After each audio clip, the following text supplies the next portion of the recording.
For this DIY, I'm using picture frames like in the last video, and if you missed it, I'll link it below so you can see how I disassembled them.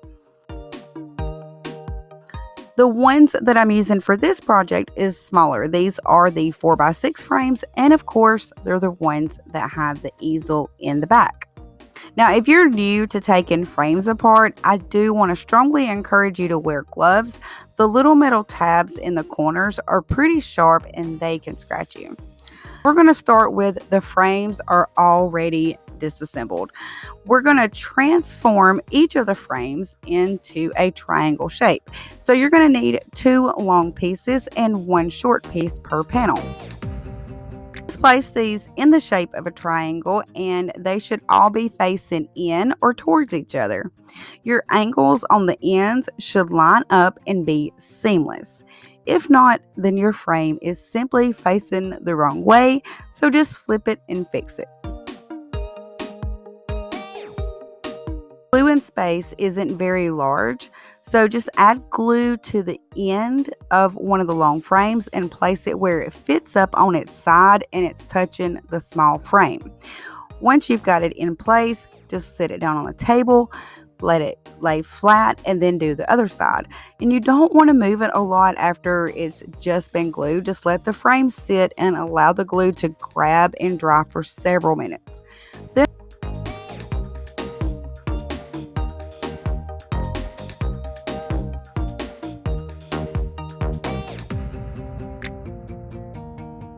flip the frame face down and take something like a wooden craft stick and snip some small pieces off. So we're just going to make little plates for each corner. This is going to be kind of acting like a bridge, connecting the frame pieces together to make our panels stronger.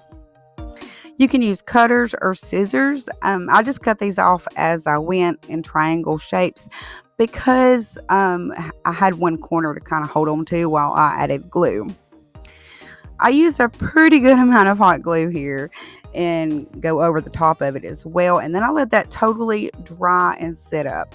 Once these are dry, I could feel how strong these panels are, so I knew that I could work with it and do things and it wouldn't fall apart on me. I take 2 of the silver platters or serving trays from Dollar Tree and I cut the center out. That's a lot easier if you cut it to the left. Next, I take my triangle panels and I lay them on the back of the mirror. What you should know is I did one off camera, so I knew for a fact I could get 5 panels on one serving tray. So I lay out my panels on the back of this mirror plastic, and I'm not getting all 5 of them to fit like I did earlier. So I go ahead, and I start tracing the insides of these panels anyway. And as long as we overcut the trace line, it'll be very comfortable for our next step. So I was just about finished and it hit me.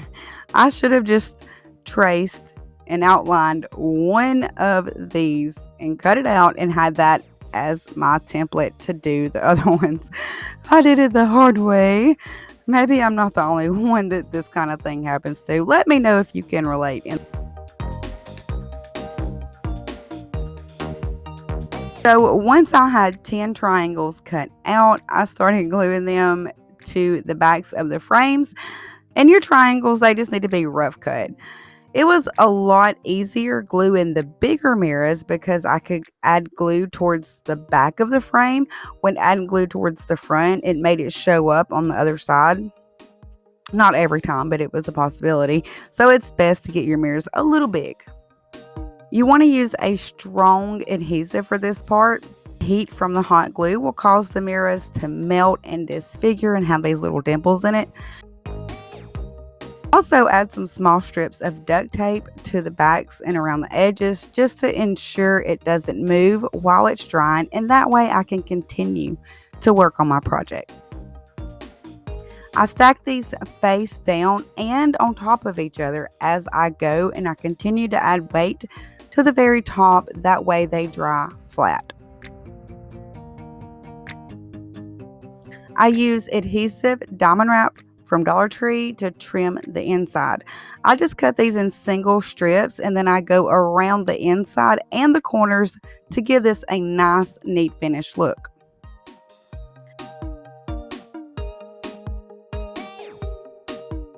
I add gems in the center, so the regular acrylic gems just did not look right to me.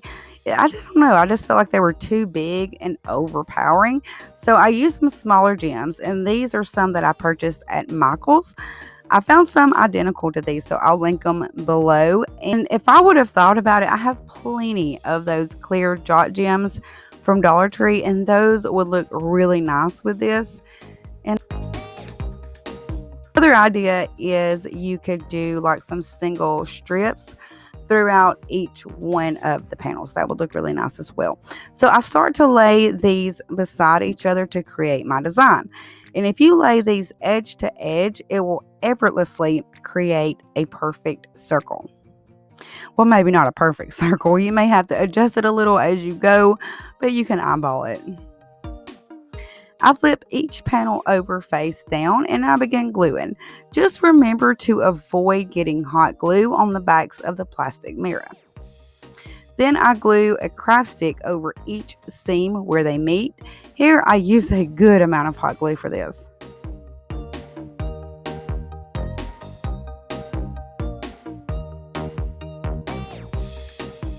After I made my way around and I covered all the seams, then I add glue to the other side of the craft sticks.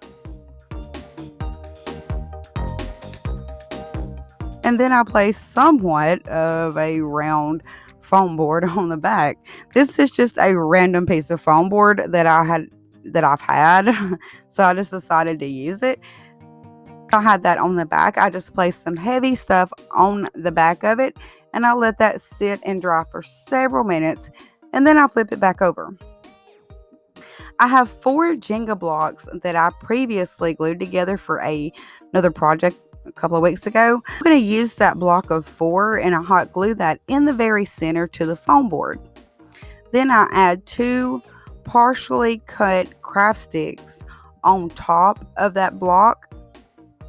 And then I add 1 more craft stick, and that's because 2 Jenga blocks would have been too high. Then I'm just going to glue a round mirror from Dollar Tree in the center, keeping the overall look to this nice and neat without getting a lot of glue all over the frames. Clean my frames and the round mirror with Windex, and later, like actually after I'd already taken pictures, I used a dry stiff paintbrush to sweep away the glue strings. Some final touches because I am not liking the ends and how they look a little rugged, so I take the acrylic gems from Dollar Tree and I glue those in each of the little grooves on the ends. And these gems grab really well to this and really quick. Then I decide to add some mosaic mirrors inside the front seams so they match the set that I'd made earlier this week. This is, again, really easy. Just peel and stick. And of course, you can use any type of bling or even leave it plain. I go around in the tips or the ends of the triangles and I glue the acrylic gems. I glue one of those inside each tip and next to the round mirror.